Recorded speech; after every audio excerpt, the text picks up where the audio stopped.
একটা ভয়ঙ্কর পরিবেশ তৈরি হচ্ছে। এইটা তো এই সরকারের দেখা উচিত। এই সরকার শুধুমাত্র ভেতর থেকে কয়েকজন উপদেষ্টা তারা শুধু শুধু এমন পরামর্শ দেয়, কি পরামর্শ দেয় ডক্টর ইউনূস সাহেবকে আমরা জানি না। ডক্টর ইউনূস সাহেবকে ভালো পরামর্শ দিলে পরে আজকে পুলিশের যে কর্তৃত্ব তারা ফিল্ড লেভেলে কেন তারা সেটা প্রয়োগ করতে পারছে না? কেন চুরি ডাকাতি বাড়ছে, কেন ছিনতাই বাড়ছে, কেন হত্যা হচ্ছে, রক্ত ঝরছে?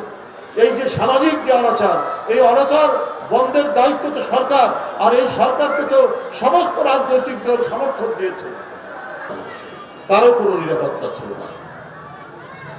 আওয়ামী লীগের যুব সংগঠনের নেতারা ক্যাসিনো জুয়ার আসর বসিয়েছিল ঢাকা শহরে।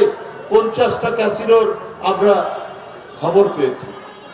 জনগণের এই বিক্ষুব্ধতার মুখে বাধ্য হয়েছিল সেই সব নেতাদেরকে জেলে নিয়ে যেতে, কিন্তু কিছুদিন পর আবার ছেড়ে দিয়েছে।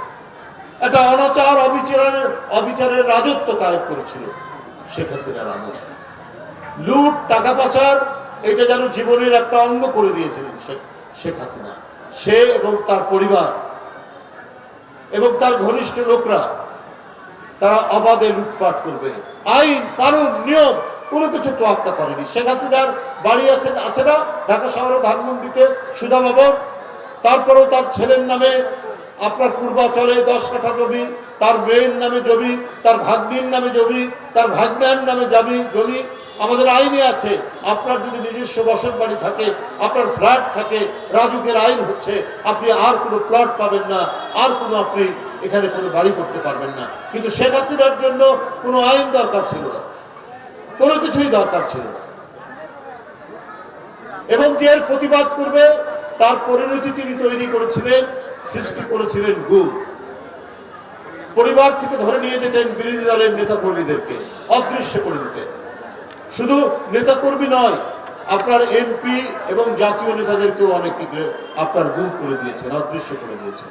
তরুণ ছেলেদেরকে ধরে নিয়ে গিয়ে ক্রস ফায়ার নামে আপনার একটা শব্দের সাথে আজকে পরিচিত, এই ক্রস ফায়ারে হত্যা করে কাউকে নদীর ধারে, নালার ধারে ফেলে রেখেছিলেন শেখ হাসিনা। এই পরিস্থিতি তৈরি ছিল তার সময়। আর টাকা পাচার, লুট, হরিলুট, বাংলাদেশ ব্যাংক, সোনালী ব্যাংক এগুলো একেবারে খালি করে দিয়েছিলেন তারা বলে। তাই ছাত্র জনতার তীব্র রোষের মুখে তাকে এক সময় পালাতে হয়েছে। তিনি মনে করেছিলেন তার বোধহয় কোনোদিন পতন হবে না। চারিদিকে তিনি আইন শৃঙ্খলা বাহিনী গড়ে তুলেছিলেন তার লোকজনদেরকে দিয়ে, আর পাশে আছে ভারত, তাকে প্রোটেকশন দেবে। এই চিন্তা নিয়ে তিনি মনে করেছিলেন তিনি অমর। আল্লাহ যে একজন আছেন সেটা তিনি ভাবেননি। সেটা ভাবেননি বলেই তিনি একের পর এক নিজের দেশ, নিজের দেশের মানুষের উপর স্টিম রোলার চালিয়েছেন, ক্ষতবিক্ষত করেছেন। মানুষকে দমন করতে গিয়ে রাষ্ট্র শক্তিকে ব্যবহার করেছেন নির্বিচারে, এবং করতে গিয়ে যারা এই দমন করে তাদেরকে দিয়ে, আইন শৃঙ্খলা বাহিনীকে দিয়ে, এবং তারা তার সুযোগ নিয়েছে। কারো 1000 বিঘা জমি, কারো আপনার 100টার উপর ফ্ল্যাট। যারা আওয়ামী লীগের ডিসি ছিলেন, আইজি ছিলেন, এডিশনাল আইজি ছিলেন, কারণ তাদেরকে দিয়ে তিনি দিনের ভোট রাত্রে করিয়েছেন, তাদেরকে দিয়ে তিনি বাংলাদেশের ভোট, নির্বাচন ব্যবস্থা ধ্বংস করেছেন। তাই তারা যখন অনাচারে লিপ্ত হয়েছে, তারা যখন একের পর এক লুটপাটে লিপ্ত হয়েছে, শেখ হাসিনা মুখ বন্ধ করে রেখেছিলেন। তার তো বলার কিছু নাই, কারণ তাদেরকে দিয়েই তিনি রাষ্ট্রীয় অনাচার করেছেন। মানুষের ভোটাধিকার, মানুষের কথা বলার অধিকার, মানুষের নাগরিক স্বাধীনতা সবকিছু তিনি কেড়ে নিয়েছিলেন। এরপরে তাকে চলে যেতে হয়েছে, ফেরাউনকে চলে যেতে হয়েছে, নমরুদকে চলে যেতে হয়েছে। এরা কেউ টিকে থাকতে পারেনি, কিন্তু তারা মনে করেছিল তাদের ক্ষমতা ঈশ্বরের সমতুল্য, আল্লাহর সমতুল্য। এই ভাবতে গিয়েই তাদের পতন হয়েছে। শেখ হাসিনাও তাই মনে করেছিলেন, তাই তাকে চলে যেতে হয়েছে। ক্ষতি করে দিয়েছেন অনেক তরুণ, শিশু, কিশোর হত্যা করেছেন তিনি টিকে থাকার জন্য, ক্ষমতার জন্য। অনেক রিক্সাওয়ালাকে হত্যা করেছেন, প্রায় 97 জন শ্রমিককে হত্যা করেছে। আর আবু সাইদ, মুগ্ধ, আহনাফ, কত ছাত্রদেরকে যে তিনি হত্যা করেছেন শুধুমাত্র তার গদি রক্ষা করার জন্য। কিন্তু জনগণের শক্তি যখন নেমে আসে আল্লাহর তরফ থেকে, তখন কোনো ট্যাঙ্ক, কামান, রাইফেল, গুলি কোনো কিছুই জনগণের ধেয়ে আসা শক্তির কাছে টিকতে পারে না। শেখ হাসিনা সেটা টিকে। তাই আজকে যারা জনগণের রক্তদানের মধ্যে দিয়ে মানুষের শুভদিন প্রত্যাশায় যে সরকার হয়েছে অন্তর্বর্তীকালীন সরকার, সেই সরকারকে এইসব বিষয়গুলি আপনার চিন্তা করতে হবে। তাদের মধ্যে যেন কোনো স্বৈরাচারের বৈশিষ্ট্য না আসে। একটি সরকার যখন জনগণের সমর্থিত হবে, সেই সরকারের বিরুদ্ধে সমালোচনা হবে, তীব্র সমালোচনা। যে সরকার সেই সমালোচনা সহ্য করতে পারবে সেই সরকার হবে সফল সরকার, সেটাই হবে গণতান্ত্রিক সরকার। জনগণ 17 বছর ধরে ভোট দিতে পারেনি। জনগণের পক্ষ থেকে দাবি যে কবে অবাধ সুষ্ঠু নির্বাচন হবে, কিন্তু এই সরকার ওই ডেটটা দিতে নারাজ। বহুদিন বলার পর মাস বলেছেন ডিসেম্বর, কিন্তু সরকার তো তারিখও বলতে পারে যে অত তারিখ বা অত তারিখের মধ্যে। কেন বলেন? কিসের ভয়? সংস্কার করবে, সংস্কার তো চলমান প্রক্রিয়া। আপনারা একটা আইডিয়া, সংস্কারগুলো আইনে পরিণত করবে কে? নির্বাচিত পার্লামেন্ট। ওটা যদি আইন করতে হয়, ওটা যদি সংবিধানে সন্নিবেশিত করতে হয়, তাহলে তো এটা তো করবে একটা নির্বাচিত পার্লামেন্ট। তাই সবার আগে আপনার জাতীয় সংসদ নির্বাচন হতে হবে। আগে জনগণের ক্ষমতা জনগণকে ফেরত দেয়, তারপরে না সবকিছু। এই জন্যই আপনাদেরকে একটা ব্যাপক আন্দোলনের মধ্যে দিয়ে, রক্তক্ষয়ী আন্দোলনের মধ্যে দিয়ে ডক্টর ইউনূস সাহেবের মতো একজন আন্তর্জাতিক সম্মানিত মানুষ আজকে সরকার প্রধান হয়েছে। তার কাছ থেকে মানুষ সবসময় ইতিবাচক সমস্ত কিছু আশা করে। আমার মনে হয় যে অন্তর্বর্তীকালীন সরকারের ভিতরেও কিছু বিএনপি বিদ্বেষী উপদেষ্টা রয়েছে। বিএনপির কারো নাম বা বিএনপি যদি কারো জন্য সুপারিশ করে, তাহলে ওনারা খুব বিব্রত এবং ঈর্ষান্বিত হন। ঈর্ষান্বিত হয়ে সেটাকে তারা বাইপাস করার চেষ্টা করে। বিএনপি গণতন্ত্র 16 বছর ধরে এমন লড়াই করেছে, তাদের এমপি, তাদের ছাত্র, তাদের যুবক এরা নিরুদ্দেশ হয়ে গেছে। শত শত নেতা কর্মী গুম হয়ে গেছে। এই গণতন্ত্রের লড়াইয়ের চ্যাম্পিয়নের পতাকা যিনি নিজের নির্যাতন সহ্য করে যিনি অগ্রগামী করেছেন, তিনি তো দেশের নেত্রী বেগম খালেদা জিয়া।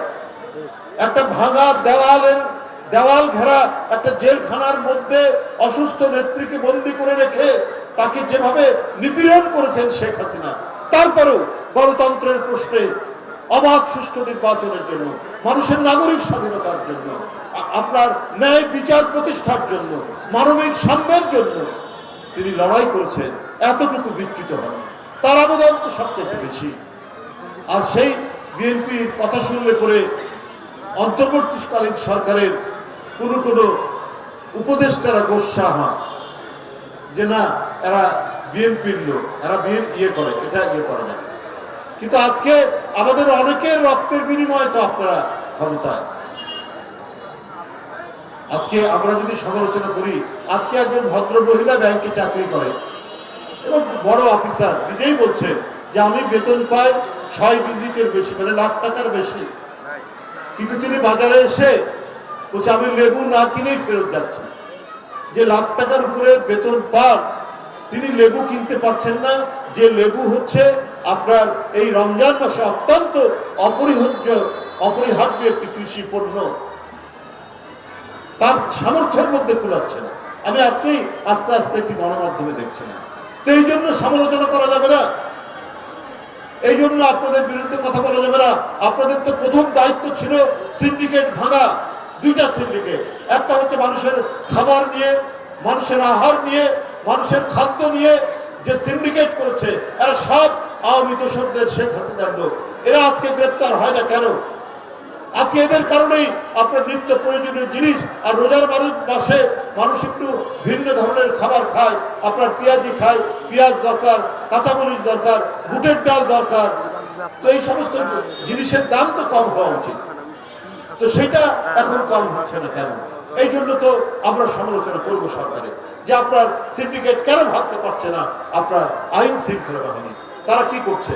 আজকে হোম মিনিস্টারের যে গ্রামের বাড়ি সিরাজদি খান, মুন্সিগঞ্জ জেলার একটি থানা, সেখানে মার্ডার হচ্ছে একটার পর একটা। স্বরাষ্ট্র উপদেষ্টা ভদ্রলোক মানুষ, ভালো মানুষ, সৎ মানুষ, সবই ঠিক আছে, কিন্তু উনার যে পুলিশ, উনার যে আইন শৃঙ্খলা বাহিনী, তারা ঠিক মতো কাজ করছে না। ওই দোষকদের কাছে তো টাকা আছে, আওয়ামী লীগের যারা লোকরা, তারা সমাজের মধ্যে অশান্তি, স্থিতিশীলতা এটা বিনষ্ট করার জন্য নানাভাবে কাজ করবে।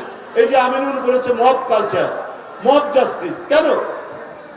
আজকে যদি আইনের শাসন নিশ্চিত থাকতো, তাহলে কে চোর কে ডাকাত এটা তো নির্ভর করবে আইনি প্রক্রিয়া।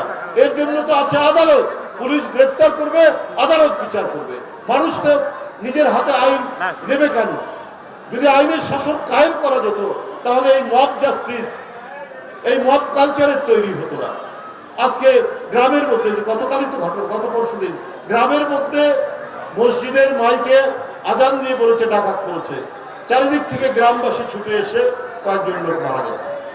এটা তো একটা ভয়ঙ্কর দৃষ্টান্ত, একটা ভয়ঙ্কর পরিবেশ তৈরি হচ্ছে। এইটা তো এই সরকারের দেখা উচিত। এই সরকার শুধুমাত্র ভেতর থেকে কয়েকজন উপদেষ্টা, তারা শুধু শুধু এমন পরামর্শ দেয়, কি পরামর্শ দেয় ডক্টর ইউনূস সাহেবকে আমরা জানি না। ডক্টর ইউনূস সাহেবকে ভালো পরামর্শ দিলে পরে আজকে পুলিশের যে কর্তৃত্ব, তারা ফিল্ড লেভেলে কেন তারা সেটা প্রয়োগ করতে পারছে না? কেন চুরি ডাকাতি বাড়ছে, কেন ছিনতাই বাড়ছে, কেন হত্যা হচ্ছে, রক্ত ঝরছে? এই যে সামাজিক যে অনাচার, এই অনাচার বন্ধের দায়িত্ব তো সরকার, আর এই সরকারকে তো সমস্ত রাজনৈতিক দল সমর্থন দিয়েছে, তো তাদের তো কোনো ভয় নেই। যাই হোক, আমি আমার বক্তব্য দীর্ঘায়িত আর করবো না। আজকে আবারও আমি তাদেরকে ধন্যবাদ।